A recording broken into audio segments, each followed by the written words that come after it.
안녕하십니까? 예안중앙교회 김금숙 목사입니다. 오늘은 모세라고 하는 인물에 대해서 얘기해 보도록 하겠습니다. 모세에 대해서 말하기 전에 모세가 태어났던 때의 시대적 배경에 대해서 잠깐 알아보고 지나가 보도록 하겠습니다. 요셉이 애굽의 국무총리였을 때에 애굽과 그 근동 팔레스타인 지역에는 엄청난 기근이 있었습니다. 그 일을 계기로 요셉의 가족들이 애굽으로 이주하게 되었고, 이제 430년이라고 하는 긴 시간 동안 애굽에서 정착하여 살아가게 됩니다. 모세가 국무총리로 있을 때는 그의 가족들이 귀족 대접을 받으면서 살게 되었지요. 하지만 요셉도 죽고 왕조가 계속해서 바뀌는 사이 히브리인들은 이제 노예로 전락하게 되었습니다. 그러나 노예로 극심한 노역에 시달리는 이 히브리인들은 급속도로 인구가 많아지기 시작했습니다. 이 애굽의 어느 날 이제 애굽의 히브리인의 숫자가 많아지는 것을 보고는 견제와 억제 정책이 필요하다고 판단하게 되었습니다. 그래서 2세 미만의 남아아이가 태어나면 죽이고 여자아이가 태어나면 살려라 라고 명령하게 되었고, 이 시기에 출생한 것이 바로 모세라고 하는 인물입니다. 모세는 아므람과 요게벳이라고 하는 레위인의 부부 사이에서 출생했습니다. 그 위에는 미리암과 아론이라고 하는 누나와 형이 있었고, 셋째로 태어난 것이 바로 모세지요. 그리고 모세는 레위 지파 중에서 게르손과 고핫과 무랄이라고 하는 세 형제가 있었는데, 그 중에서 고핫 자손의 후예입니다. 애굽 정부의 산하 정책 중에서 히브리인 2세 미만의 아이를 죽이라고 하는 정책이 수행되었을 때에, 바로 그때에 애굽에서 모세가 출생을 했는데, 모세의 부모님들은 이 모세를 숨겨서 양육하게 됩니다.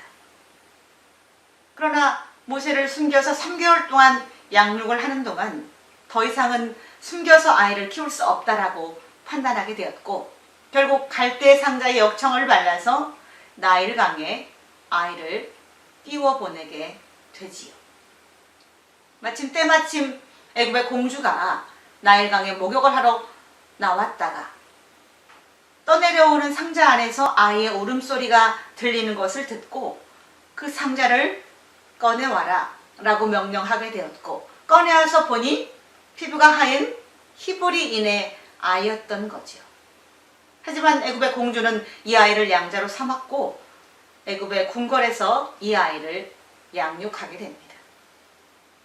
그래서 모세의 이름이 물에서 건졌다 하여 모세라고 하는 이름이 붙었고, 이 모세는 다행히도 당시 갈대 상자에 모세를 띄워서 내려보낼 때에 그의 누나 미리암이 그 떠내려가는 동생을 뒤따라가며 지켜보고 있었습니다. 그리고 애굽의 공주에게 내가 이 아이를 젖먹일 만한 유모를 안다라고 말하고 나서 그의 어머니를 유모로 소개하게 되지요. 그래서 어렸을 때부터 모세는 친어머니의 젖을 먹고 히브리인의 신앙과 히브리인의 민족 의식에 대해서 교육받으면서 자라게 되었다는 겁니다. 어느 날 40세가 된 이 모세는 히브리 노예들의 일하는 모습을 보러 가게 되었는데, 그곳에서 애굽인이 히브리 노예를 때리는 장면을 보게 됩니다. 그리고 격분하여 그 애굽인을 쳐서 죽이고 모래 속에 감추어 버렸습니다.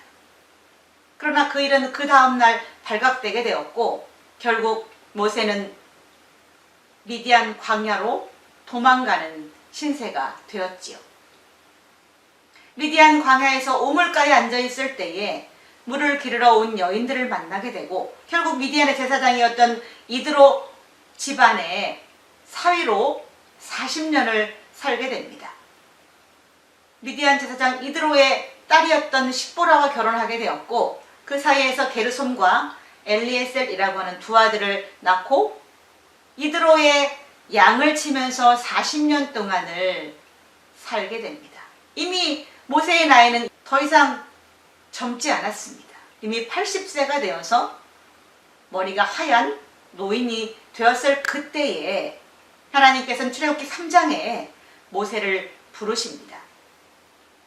어느 날 모세는 장인 이드로의 양을 치고 호렙산에 이르게 되지요. 그곳에서 떨기나무 가운데에 불이 붙었으나 떨기나무가 타지 않는 희한한 장면을 보게 되었고, 가까이 가서 봐야 되겠다라고 판단하고 그 떨기나무를 향해서 걸어갈 때에 하나님께서 그를 부르십니다. 모세야, 모세야, 내게로 가까이 오지 말라.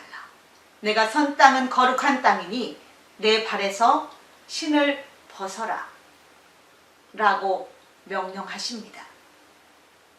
여기 신을 벗으라고 명령하신 것은, 신은 바로 인간이 가지고 있는 품성과 죄악된 행동들을 의미합니다. 그래서 그 신발을 벗음으로 인해서 하나님 앞에 겸손히 순복하라는 의미로 신을 벗어버리라고 명령하셨던 거죠. 그리고 애굽으로 들어가서 내 민족 히브리인을 이끌고 가나안 땅으로 들어가라라고 하는 명령을 받게 됩니다. 그러나 모세는 자신이 없었어요. 또 말주변도 좋지 못했어요. 그래서 하나님께 할 수 없다라고 말했을 그때에 하나님께서는 그의 형 아론을 붙여주심으로 인해서 애굽의 바로에게 가서 협상하게 되지요. 그러나 애굽의 바로 왕은 순순히 이스라엘 백성들을 내주지 않았습니다. 강력한 노동력이었던 그들을 쉽게 내줄 수가 없었던 거지요.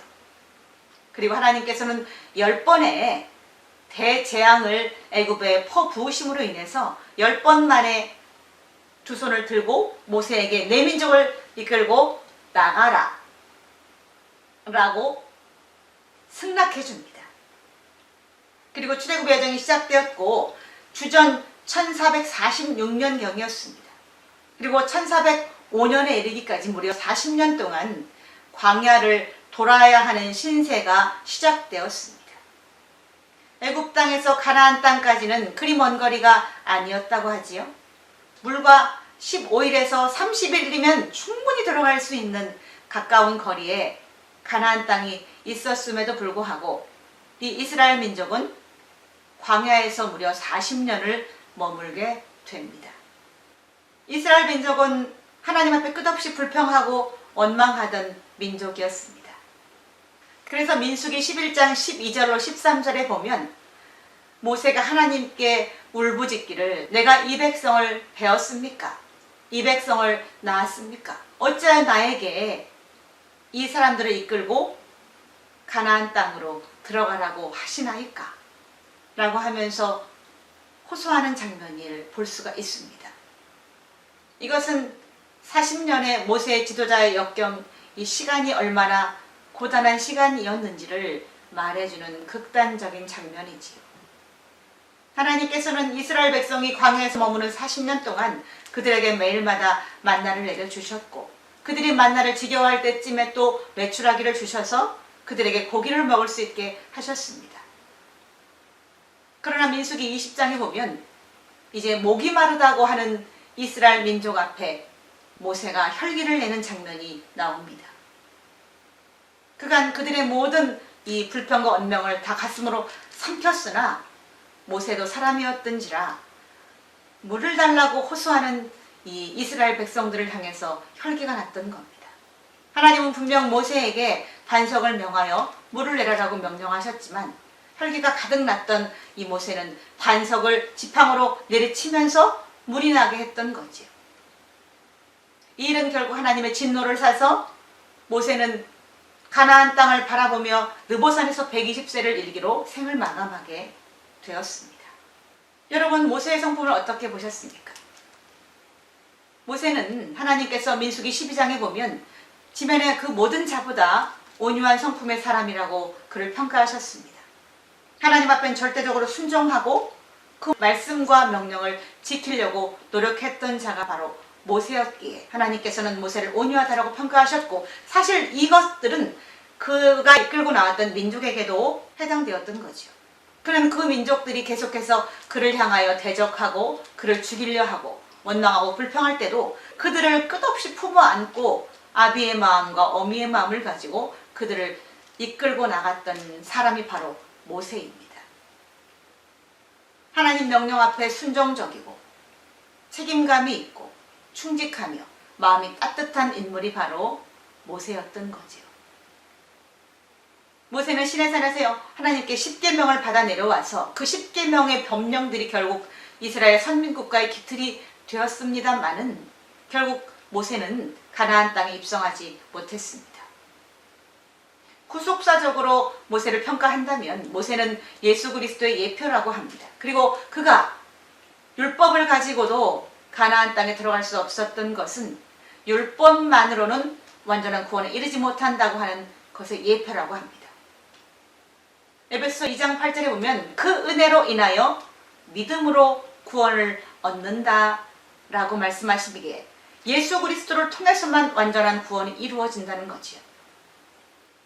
여러분은 모세를 어찌 보셨습니까? 그가 120년의 시간을 사는 동안 궁궐에 40년, 또 광해 40년의 연단을 받고 80세부터 120세까지 40년 동안 하나님께서 세우신 이 지도자로 사는 동안 그의 삶이 어땠을까 한번 생각해 보시기 바랍니다. 하나님의 은혜와 평강이 여러분과 함께 하시기를 기도합니다. 감사합니다.